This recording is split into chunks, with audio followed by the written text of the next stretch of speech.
అండి. Welcome back to our channel పాన్యాస్ kitchen and vlogs. ఎలా ఉన్నారండి మీరందరూ? నేనైతే బాగున్నాను. మీరందరూ కూడా బాగుండాలనే కోరుకుంటున్నాను. ఇవాళ ఈ వీడియోలో లాస్ట్ వీడియో షేర్ చేశాను కదా, లాంగ్ వీడియోలో నేను ఒక బెడ్రూమ్ ఒకటి క్లీన్ చేస్తున్నాను, హౌస్ మొత్తం డీప్ క్లీనింగ్ చేస్తున్నాను అని. ఆ క్లీనింగ్ తర్వాత 2 డేస్ రెస్ట్ తీసుకున్నాను. ఎందుకంటే చాలా నీరసం అనిపించేసింది. డెలివరీ తర్వాత పని అస్సలు చేయకూడదు, కానీ తప్పట్లేదు. మన కోసం ఎవరో వచ్చి చేస్తారు అనుకొని మనం కూర్చున్నాం అనుకోండి, మన కోసం ఎవ్వరూ వచ్చి చేయరనమాట. దానికోసం నేను ఇంకైతే ఇల్లు క్లీన్ చేయటం మొదలుపెట్టాను. మొన్న ఒక రూమ్ క్లీన్ చేశాను కదా, ఇవాళ అయితే వేరే రూమ్ క్లీన్ చేస్తున్నాను అనమాట. పెద్ద రూమ్ ఏం కాదు, ఒక షెల్ఫ్ ఒక్కటే ఉంటుంది. ఆ షెల్ఫ్స్కి బాగా దుమ్ము పట్టేస్తుంది అనమాట. అదొక్కటి క్లీన్ చేస్తే సరిపోతుంది, పెద్ద వర్క్ కూడా ఉండదు. కాకపోతే కొంచెం చాలా రోజుల తర్వాత గ్యాప్ ఇచ్చి చేస్తున్నాను కదా, దానికి బద్ధకంగా అనిపిస్తుంది అనమాట. ఇంకా ప్రస్తుతానికైతే మా హస్బెండ్ని కాలేజ్కి, పాపని స్కూల్కి పంపించిన తర్వాత నేను కొంచెం ఫ్రెష్ అయిపోయి, ఇంకా అంటే బ్రష్ చేసేసి టిఫిన్ తినేసి బాబుకు స్నానం అయితే చేయించేసి పడుకోపెట్టేశాను అనమాట. పడుకున్న తర్వాత నిద్ర లేచే టైంలో ఈ పనులన్నీ చేయాలి. ప్రస్తుతానికైతే వేటికి వాషింగ్ మిషన్కి వేయాల్సినవి, హ్యాండ్తో వాష్ చేయాల్సినవి ఇవన్నీ సపరేట్ చేస్తున్నాను అనమాట. కొన్ని అయితే వాషింగ్ మిషన్కి వేయాల్సినవి వేసేసాను, కొన్ని నానబెట్టేస్తే తర్వాత కొంచెం నానిన తర్వాత క్లీన్ చేయొచ్చు అని పెట్టారనమాట. బయట బట్టల పని, లోపల ఈ క్లీనింగ్ పని చాలా ఉంది ఈరోజు. ఇవాళ ఒక 2-3 అయిందనమాట వాయిస్ ఇచ్చే టైంకి. అంటే ఇంక ఇదంతా క్లీన్ చేసేస్తున్నాను. చాలా డస్ట్ ఉందన్నమాట. ప్రెగ్నెంట్గా ఉన్న టైంలో నుంచి నేను ఇల్లు అనేది అంతగా పట్టించుకోవట్లేదు అనమాట. పెద్దగా సామాన్ అది ఉండకపోయినా కానీ ఉన్న వాటిల్లోనే డస్ట్ ఎక్కువగా ఉందన్నమాట. దానివల్ల ఇదంతా క్లీన్ చేసుకోవాల్సి వస్తుంది.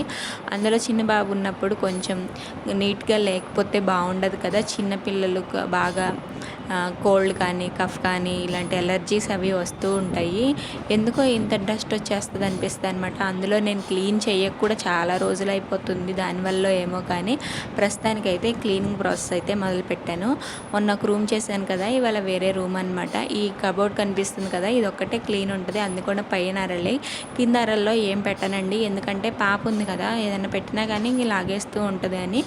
ఇంకా ప్రస్తుతానికైతే ఏం తీసుకోలేదు, డెకార్ ఐటమ్స్ కానీ ఏదన్నా ఉన్నా కానీ పైన వరకే ఉంటుంది. ఇప్పటికి కూడా పైన చైర్ వేసుకొని తీసేస్తూ ఉంటుంది అనమాట. ఆ గాజు ఎక్కడ పగల కొట్టేస్తుందో అని నాకు భయం వేస్తూ ఉంటుంది.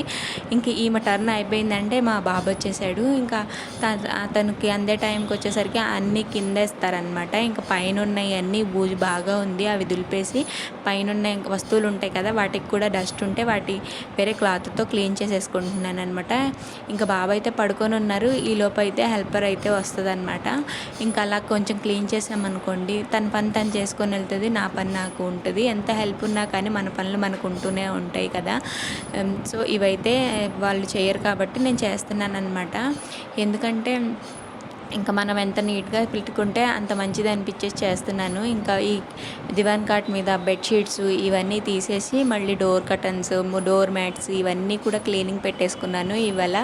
ఇంకా వంటగది అయితే క్లీనింగ్ ఉందండి. ఆ వంటగది ఎన్ని రోజులు కదిలించాలో ఏమో అనిపిస్తుంది అనమాట. ప్రస్తుతానికైతే విండో కర్టన్స్, డోర్ కర్టన్స్ మొత్తం తీసేసాను. ఈ రూమ్లో అయితే బట్టలు మొన్న క్లీన్ సర్దలేదనమాట. ఇంక ఇవాళ అయితే ఈ బట్టలు ఎట్లా అయితే అట్లా ఉన్నాయి కదా, కొంచెం సర్దేద్దాము అని చెప్పేసి ఇలా అయితే సర్దుతున్నాను. బాబు అయితే లేచారు. ఇంకా నేను కనిపిస్తూ ఉంటే కొంచెం ఆడుతూ ఉంటారు కాబట్టి ఆయన ఎదురుగానే ఈ షెల్ఫ్లో బట్టలు అయితే సర్దేసి అలా పెట్టానమాట. ఇప్పుడు సర్ది పెట్టడమే కానీ ఆ తర్వాత అయితే మళ్ళీ బట్టలు తీసుకునేటప్పుడు యాజ్ యూజువల్ లాగేస్తారనమాట. బయట చూసారు ఎంత గందరగోళంగా ఉందో. బట్టలు కొన్ని ఆరినట్టుగా తీసేసి వాష్ చేయాల్సినవి మళ్ళీ ఆరేస్తూ ఇట్లా ఉన్నానమాట. బాబు బెడ్షీట్లు అవి ఉంటాయి, వాటి సపరేట్గా వేస్తాను, పాపవి సపరేట్గా వేస్తాను. ఇంకా ప్రస్తుతానికైతే ఇవన్నీ ఇటువైపు నీడొచ్చేస్తే ఎండవన్నమాట. అందుకని మాకు బ్యాక్ సైడ్ 2 o'clock నుంచి బ్యాక్ సైడ్ అయితే ఎండ వస్తుంది, అటువైపు అయితే వేశాను. ఇంకా డోర్ కర్టన్స్ కానీ లేకపోతే విండో కర్టన్స్ కానీ మొత్తం తీసేసి వాషింగ్కి అయితే పెట్టేశాను. ఈ దివాన్ కట్ బెడ్షీట్ కూడా ఎండిన తర్వాత అయితే యాజ్ యూజువల్గా దాని ప్లేస్లో పెట్టేశాను అనమాట. ఇంకా పాప ఏదైతే ప్యాంట్స్ కానీ లేకపోతే యూనిఫామ్లు అవి ఉంటాయి కదా, అవి కొంచెం మొద్దుగా ఉంటాయి కదా, ఆరవని చెప్పేసి ఇటు సైడ్ ఎండ బాగా వస్తుంది, అందుకని ఇటు సైడ్ వేసాను అనమాట. కొంచెం 3-4 వరకు ఎండ వస్తుందండి. ఈ డోర్ మ్యాట్స్ అనేది ఒకవైపు ఆరిన తర్వాత ఇంకొక వైపు ఆరకపోతే అట్లా జరుపుకుంటూ ఉంటే సరిపోతుంది అనమాట. ఇలా ఎక్కువ పని ఉన్న రోజు అయితే అసలు నిద్రపోవటానికి టైం ఉండదు. ఒక్కోసారి మబ్బులు చేసేస్తూ ఉంటాయి కదా, ఆ మబ్బులు చేసిన గ్యాప్లో అయితే ఎక్కడ వర్షం పడుతుందో అని చూసుకుంటా ఆరన్ సైడ్ తిప్పుకుంటా ఇట్లనే సరిపోతుంది అనమాట. అందులో మాకు ఇంట్లో అయితే నేను ఇంతవరకు తడి బట్టలు అనేది వేయలేదు, ఎందుకంటే దోమలు వచ్చేస్తాయి అని చెప్పేసి. ఎప్పటికప్పుడు జాగ్రత్తగా ఉన్నా కానీ దోమలు ఎక్కడి నుంచి వస్తున్నాయో తెలియదు, బాగా దోమలు వచ్చేస్తాయి అనమాట. ఇంకా నేనైతే ఫ్రెష్ అయిపోయాను. వీడియో నచ్చితే ప్లీజ్ లైక్ చేయండి, కొత్త వాళ్ళు అయితే ఛానల్ని సబ్స్క్రైబ్ చేసుకొని సపోర్ట్ చేయండి. ఫ్రెష్ అయిన తర్వాత లంచ్ చేసేసి ఇంకా బట్టలన్నీ ఆరపెట్టేసాను కదా, మడతలు పెట్టేసుకునే టైంకి ఇంకా పాప అయితే స్కూల్ నుంచి వచ్చేస్తుంది అనమాట. ఇంకా తనకి స్నానం చేయించి ఏదన్నా స్నాక్స్ పెట్టి ఇంకా బాబుకి స్నానం చేయించేసి నైట్ డిన్నర్కి అయితే ప్రిపేర్ చేయాలన్నమాట. ఇవాళ అయితే తోటకూర పప్పు అయితే చేస్తున్నాను.